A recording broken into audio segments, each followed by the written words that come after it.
Depreciation WDV method, written down value method.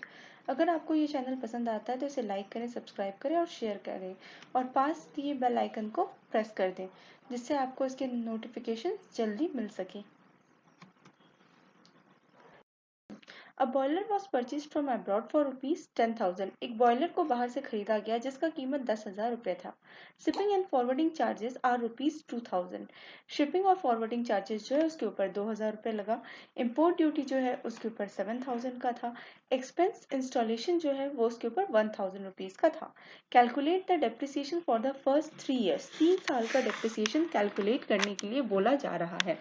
Separately for each year eight the rate, depreciation का जो rate है वो 10% होना चाहिए और हमें डिमिनिशिंग बैलेंस मेथड मतलब रिटन डाउन वैल्यू मेथड को यूज करना है। सबसे पहले तो हमें उस पूरे बॉयलर का कॉस्ट जो है उसे पता करना पड़ेगा। तो 10,000 रुपीज़ जो है उसका एक्चुअल अमाउंट है। 2,000 रुपीज़ जो है इसके शिपिंग और फॉरवर्डिंग चार्जेस में लगा है। उसके अलावा 7,000 रुपीज़ जो है उसका इम्पोर्ट ड्यूटी है और उसका एक्सपेंस इंस्टॉलेशन अमाउंट जो है वो 1,000 रुपीज़ है। तो टोटल बॉयलर का कॉस्ट जो है वो 20,000 रुपीज़ है। अब हमने एक बॉयलर अकाउंट क्रिएट किया जिसमें हमने 8 कलम्स बनाए। लेफ्ट की तरफ 4 date particular journal folio and amount and right की तरफ फिर से 4 date particular journal folio and amount. सबसे पहले जब बॉयलर को परचेज किया गया तो जर्नल एंट्री होगा boiler account debit to bank account.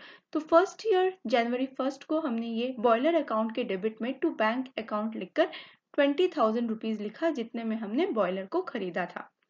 फिर अब उस साल के एंड में जो कि 31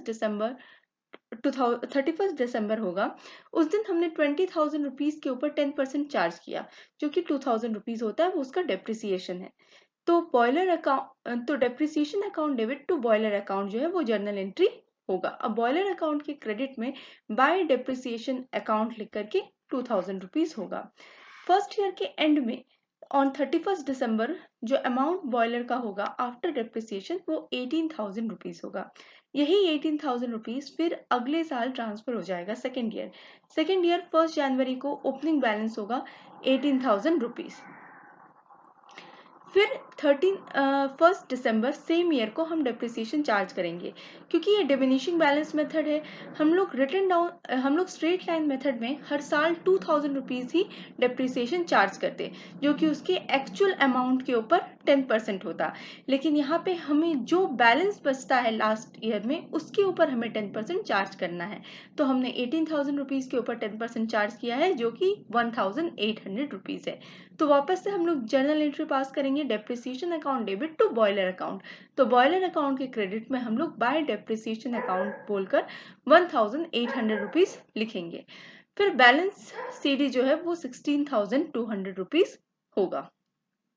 थर्ड ईयर के स्टार्टिंग में फिर से टू बैलेंस बीडी बोलकर हम लोग 16,200 रुपीज लिखेंगे। थर्ड ईयर के एंड में 31 दिसंबर को हम फिर से वो डेप्रिसिएशन चार्ज करेंगे।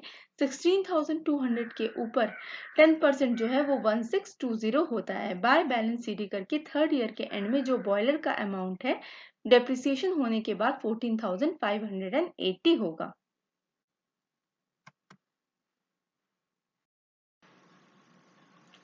Third problem using written down second problem, problems using written down value method. Second problem, a machinery was purchased for ₹1,80,000. एक मशीनरी को खरीदा गया 1,80,000 रुपए में on 1 जुलाई 2015. 1 जुलाई 2015 को depreciation was charge annually at the rate 10%. Depreciation को 10% हर साल चार्ज किया जाता था annually on written down value method, WDV method को ही फॉलो करके। 1/4 of the machinery was sold on 1 अक्टूबर 2017. ऐसा बोला गया कि 1 जुलाई 2015 को जो मशीन खरीदा गया उसका 1/4 भाग 1/4 ऑफ द मशीन जो है उसको बेच दिया गया 1 अक्टूबर 2017 को for ₹36,000.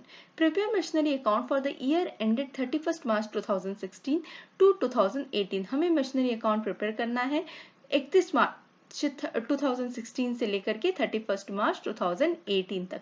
If the books are closed on, क्योंकि बुक्स जो है वो हर साल 31 मार्च को क्लोज किया जाता है। पहले तो हमने वर्किंग नोट्स बनाया। ये जब हम मशीनरी अकाउंट देखेंगे तो ये और ज्यादा क्लियर हो जाएगा। जैसे book value of the machinery on 1/4 book value of the machinery 1 जो कि 1/4 पार्ट है, उसका बुक वैल्यू 1 अप्रैल 2017 को है 37463 लेस उससे डेप्रिसिएशन हम लोग और डिडक्ट करेंगे 6 मंथ्स के लिए, क्योंकि हमने उस मशीन को 1 अक्टूबर 2017 को बेचा है जो कि 1873 रुपीज होगा। उसके बाद book value of the machine जो है वो 1 अक्टूबर 2017 को 35,590 रुपीज का होगा। उससे हम लोग उसके सेल वैल्यू को लेस करेंगे। हमने उस मशीन को सेल किया है 36,000 रुपीज में, तो हमें मशीन को सेल करने के बाद जो प्रॉफिट है वो 410 रुपीज मिलेगा।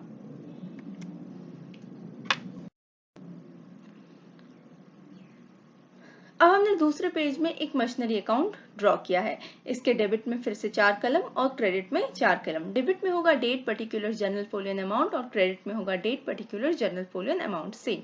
सबसे पहले हमने जब मशीन को खरीदा तो हम मशीन को उसी वक्त 2 पार्ट में डिवाइड कर लेंगे, क्योंकि 1/4 पार्ट जो है वो बाद में जाकर के सेल हो जाता है। तो टू बैंक अकाउंट बोल करके मशीनरी अकाउंट के डेबिट में हमने मशीनरी का सबसे पहला पार्ट जो कि 3/4 पार्ट है उसे 1,35,000 रुपीज लिखा है, एंड दूसरा पार्ट जो कि 1/4 पार्ट है उसे 45,000 रुपीज, और जो दूसरा पार्ट है 1/4 पार्ट है उसे 45,000 रुपीज लिखा है। तो दोनों मिलाकर के 1,80,000 रुपीज का वो मशीनरी है। अब हमने ये मशीन 1 जुलाई को खरीदा है और हमारा ईयर एंडिंग जो है वो 31 मार्च को है, तो डेप्रिसिएशन जो है वो टोटल 9 मंथ्स का ही चार्ज होगा। तो पहले 3/4 पार्ट के लिए जब मशीन का डेप्रिसिएशन 9 मंथ के लिए चार्ज होगा तो वो 10,125 रुपीज होगा, और दूसरे पार्ट के लिए 3,375 रुपीज होगा। दोनों मिलाकर के एक साल में वो मशीन जो है वो 13,500 रुपीज डेप्रिशिएट करेगा। अब जो बैलेंस है वो 1,66,500 होगा, जो कि पहला मशीन जो 3/4 पार्ट है उसका 1,24,875 होगा, और दूसरे पार्ट के लिए वो 41,625 होगा। यही बैलेंस सीडी जो है वो नेक्स्ट ईयर में टू बैलेंस बीडी बोल करके 1,416 में आएगा। फिर हम पूरे एक साल के लिए मशीनरी को डेप्रिशिएट करेंगे जो कि ईयर एंडिंग है 31 मार्च 2017। जो पहला 3/4 पार्ट है वो अमाउंट जो होगा डेप्रिसिएशन का वो 12,488 होगा, क्योंकि ये डिमिनिशिंग बैलेंस मेथड है। तो यहाँ पे हम लोग डेप्रिसिएशन 1,24,875 जो कि उसका ओपनिंग बैलेंस था उसके ऊपर हम लोग 10% कर रहे हैं, और उसका जो सेकेंड पार्ट जो कि 1/4 पार्ट है उसके लिए होगा 41,625, उसके ऊपर 10%। तो पूरे जो मशीन का डेप्रिसिएशन होगा सेकेंड ईयर में वो होगा 16,650। सेकेंड ईयर के एंड में जो मशीन का बैलेंस होगा वो होगा 1,49,850, जहां पर पहला मशीन जो 3/4 पार्ट है उसका होगा 1,12,387, और दूसरा पार्ट जो 1/4 पार्ट है उसके लिए होगा 37,463। अब यही बाय बैलेंस सीडी जो है वो नेक्स्ट ईयर में टू बैलेंस बीडी बोलकर पोस्ट हो जाएगा। वापस से हम मशीन को डेप्रिसिएट करेंगे, लेकिन यहाँ पर जो 1/4 पार्ट है वो 1 अक्टूबर 2018 को उसे सेल कर दिया गया है। तो बाय डेप्रिसिएशन अकाउंट बोल करके उसके 6 महीने का डेप्रिसिएशन हमें यहाँ रिकॉर्ड करना होगा जो कि 1,873 है। अब हमने सेल किया है तो बाय बैंक अकाउंट बोल करके सेल ऑफ द मशीन जो है वो 36,000 होगा। सेल करने के बाद हमें प्रॉफिट हुआ था उसी डेट को, तो to profit and loss account बोल करके प्रॉफिट ऑन सेल जो कि 410 होगा वो हमें पोस्ट करना होगा। अब हमें डेप्रिसिएशन कैलकुलेट करना पड़ेगा जो 3/4 पार्ट है मशीन का उसके लिए। तो 3/4 पार्ट के लिए जो डेप्रिसिएशन है वो 31/3/2018 को वो होगा 11,238, और उसी दिन उसका बैलेंस जो है at the end of the third year जो 3/4 पार्ट है उसका बैलेंस होगा 1,01,149।